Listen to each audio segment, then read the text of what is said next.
विस्तार से खबरों की तरफ रुख करेंगे। आपको बताते चले, भारत मौसम विज्ञान विभाग ने बताया है कि दिल्ली एनसीआर में आज दोपहर हल्की बारिश की संभावना है और राजधानी में कल न्यूनतम तापमान 26.7 डिग्री सेल्सियस दर्ज किया गया, जो इस मौसम में सामान्य से 3 डिग्री सेल्सियस ज्यादा था। आपको बताते चले कि आईएमडी ने कहा है कि आकाश में बादल छाए रहेंगे और हल्की बूंदाबांदी और बारिश हो सकती है।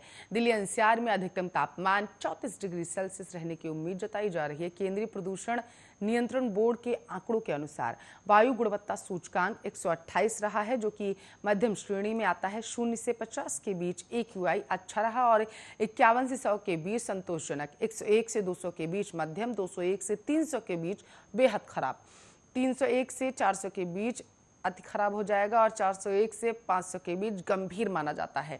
वहीं आईएमडी ने कहा है कि अक्टूबर के दूसरे सप्ताह में मानसून के मध्य प्रदेश से विदा होने की उम्मीद जताई जा रही है, जो कि मानसून की सामान्य प्रस्थान तिथि से कम 10 दिन आगे।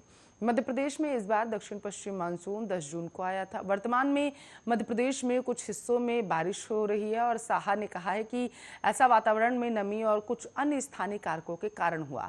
साहा ने बताया है कि पिछले 24 घंटों में पश्चिमी मध्य प्रदेश में खंडवा शहर में सबसे अधिक 103 मिमी बारिश हुई, जबकि पूर्वी मध्य प्रदेश के सिवनी जिले के पेच इलाके में सबसे अधिक 6.5 मिमी बारिश दर्ज की गई। मौसम विभाग ने कहा है कि प्रदेश के उत्तरी हिस्से के 3 जिलों में मानसून के दौरान अधिक बारिश हुई। विशेषकर ग्वालियर और चंबल संभाग पिछले महीने बाढ़ से प्रभावित हुए थे। वरिष्ठ मौसम विज्ञानी ने कहा है कि कुल मिलाकर मध्य प्रदेश के 11 जिलों में सामान्य से अधिक बारिश हुई, जबकि 9 जिलों में सामान्य से कम बारिश हुई। मध्य प्रदेश के बुंदेलखंड क्षेत्र के दमोह जिले में औसत से 38% कम बारिश हुई थी, जो प्रदेश में सबसे कम। पूर्वी उत्तर प्रदेश, बिहार, उप हिमालय, पश्चिम बंगाल, सिक्किम, पूर्वोत्तर भारत के अलग अलग हिस्सों, विदर्भ, मराठवाड़ा, मध्य महाराष्ट्र, तटीय कर्नाटक, दक्षिणांतरिक कर्नाटक और तमिलनाडु के कुछ भागों में हल्की से मध्यम बारिश के साथ कहीं कहीं भारी बारिश की संभावना।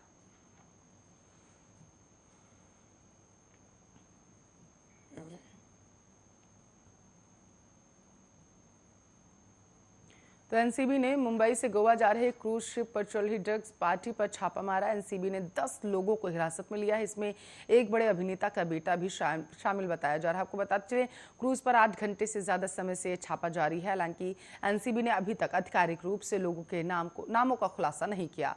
क्रूज पर जिन लोगों को पकड़ा गया उन्हें कल सुबह तक बॉम्बे वापस लाया जाएगा। इसके बाद लीगल कार्रवाई आगे बढ़ाई जाएगी। यह कार्रवाई एनसीबी के जोनल डायरेक्टर समीर वानखेड़े की टीम की तरफ से पिछले 8 घंटों से ज्यादा समय से चल रही है। एनसीबी को क्रूज पर चल रही पार्टी से ड्रग्स मिले हैं। सूत्रों ने बताया है कि यह क्रूज मुंबई से गोवा जा रही थी। यह क्रूज जैसे ही मुंबई से निकली और समुद्र में पहुंची तो ड्रग पार्टी शुरू हो गई। एनसीबी की टीम पहले से क्रूज पर मौजूद थी। भारी मात्रा में ड्रग्स पाए जाने के बाद क्रूज को मुंबई की ओर मोड़ दिया गया। एनसीबी ने बताया है कि रेड में शामिल तमाम एनसीबी कर्मचारियों और अधिकारियों के फोन बंद करवा दिए गए थे। उन्हें रेड खत्म होने तक बंद रखने के लिए आदेश दिया गया था।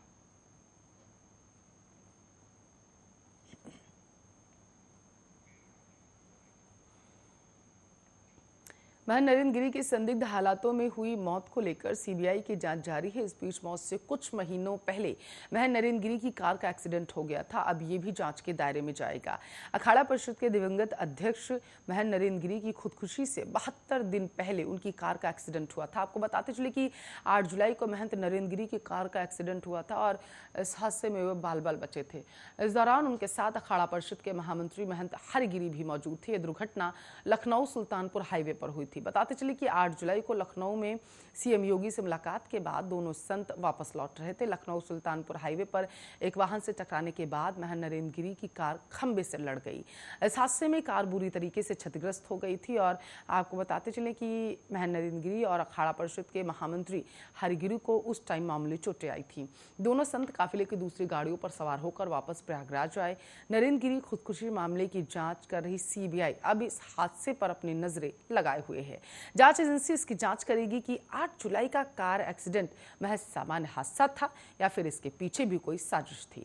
इसके अलावा सीबीआई महन नरेंद्र गिरी के ड्राइवर दुर्गेश ओझा से भी इस बारे में पूछताछ कर सकती है।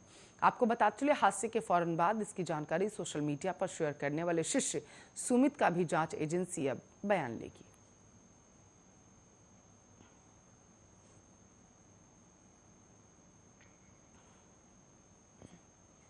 सपा के राष्ट्रीय अध्यक्ष व पूर्व मुख्यमंत्री अखिलेश यादव ने एक बार फिर से आपको बताते चले ईवीएम को लेकर सवाल उठा दिए हैं। पंचायत चुनाव का जिक्र करते हुए उन्होंने कहा कि अभी अभी भाजपा बैलेट वोट से हारी है। पूरा चुनाव बैलेट वोट से पड़ा। जिला पंचायत प्रधानी, बीडीसी का चुनाव सब बैलेट वोट पर पड़े थे। भाजपा बुरी तरीके से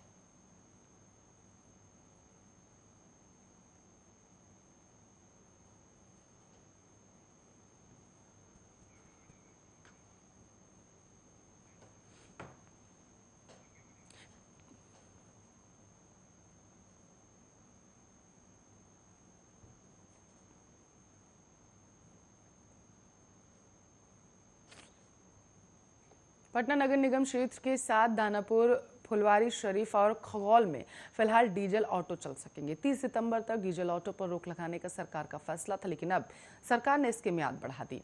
अब पटना, दानापुर व फुलवारी शरीफ के साथ खगौल में 31 मार्च 2022 तक डीजल ऑटो चल सकेंगे। इसके साथ ही मंत्रिमंडल ने गंगा नदी में मूर्तियों के विसर्जन को नियमित करने के लिए नई नियमावली का गठन कर दिया। नियमावली लागू होने के बाद गंगा में मूर्तियां विसर्जित नहीं हो सकेंगी। शुक्रवार को मुख्यमंत्री नीतीश कुमार की अध्यक्षता में हुई राज्य मंत्रिमंडल की बैठक में प्रस्ताव मंजूर किए गए। बैठक में आज कुल 18 प्रस्तावों की स्वीकृति दी गई। कैबिनेट ने 7 नवंबर 2019 को डीजल ऑटो पर रोक लगाने का फैसला लिया था। उस वक्त आपको बता चले, पटना में 31 जनवरी 2021 से दानापुर, खगौल, फुलवारी शरीफ में 31 मार्च 2021 की आधी रात तक डीजल ऑटो चलाने की अनुमति थी। इस अवधि में सभी डीजल व पेट्रोल से चलने वाले ऑटो को सीएनजी या इलेक्ट्रॉनिक में बदलना था। ऑटो में सीएनजी किट लगाए जाने पर विभाग अनुदान भी दे रहा है। इसके बाद हुए लॉकडाउन और फिर चुनाव के कारण डीजल ऑटो को सीएनजी में बदलने की प्रक्रिया सुचारू नहीं हो पाई। इस कारण डीजल ऑटो के परिचालन पर रोक के लिए 30 सितंबर की नई तारीख तय की गई थी। आज आपको बताते चलिए, मंत्रिमंडल ने इस विस्तारित करते हुए 31 मार्च 2022 तक डीजल ऑटो पर रोक लगाने पर रोक लगा दी थी। अपर मुख्य सचिव ने बताया है कि इन 4 क्षेत्रों को मिलाकर 25 से 26 हजार डीजल ऑटो हैं। इनमें से 20 हजार सीएनजी या इलेक्ट्रॉनिक में बदल चुके हैं।